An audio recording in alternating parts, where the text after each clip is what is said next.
Hello and welcome to all the men and women of the West. I'm Joe here with me is my co-host Dan. Hello and greetings. Today we're finishing off Beyond the Black River, which chapter 6 is mostly a chapter where Balthus and Conan are fleeing. They soon realize that the Picts are over the river, actually begun to climb up the fort walls and massacre everyone in the fortress. This chapter ends with a fight scene and Balthus turning to Slasher, his newfound dog, and telling him, "Alright boy, give him hell." Chapter 7 follows Conan, or I should say Sheriff Conan. Weirdly, for the most part in this short story, he doesn't feel like Conan. He feels like some Western sheriff rather than Conan the Cimmerian. He has the intro, but it's just nothing feels like Conan until chapter 8. And that is heavy criticism I'm lobbing here at this story. That said, there's a devil of some sort who calls upon Conan using the voice of Balthus. The scene is semi-reminiscent of the Snake Men in King Eolal from the Shadow Kingdom. In this regard, I can't help but actually kind of like the scene a little. But Conan refuses to listen to this creature. You know what? He's going to take it down. Even as it decides to reveal its true form as a demon, tries to take him down. They clash.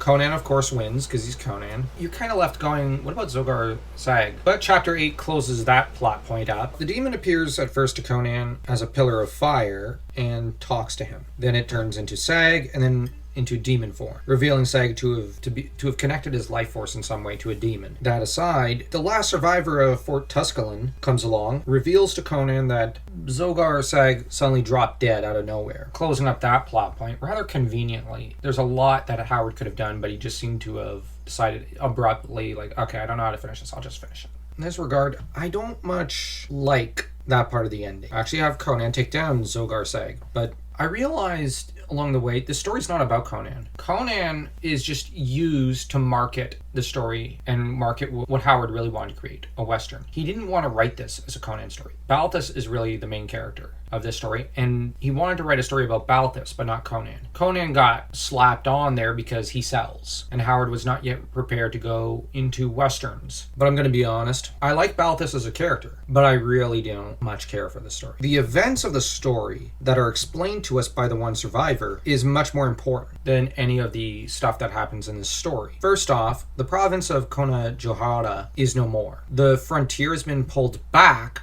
to the river Thunder. Aquilonia is no longer interested in crossing this new border because, well, too hard. The Picts, though, have been disorganized by the loss of their chieftain, so they're just collapsing and fleeing, with Sag having set up a bit of a precedent by a few centuries for Gorm, obviously. That said, we then have Conan deciding to start drowning his sorrow right now in wine, even as he decides to drink to the shade of Balthus and the shade of the dog who knew no fear, which itself sounds like a great line, but the story is dry for a Howard story. It's actually boring. I'm going to be blunt. It's a boring story. It's not very well written for Howard. To an extent, it's well written, but it's just, you're not interested. I find it impossible to be interested in this story, except for the ending. One thing I do like is the last line, which feels out of place because it doesn't belong. People have said that Balthus is a self-insert for Howard. I would argue, no, the last survivor of the fort is a self-insert. Barbarism is the natural state of mankind, the borderer said, still staring somberly at the Cimmerian. Civilization is unnatural. It is a whim of circumstance,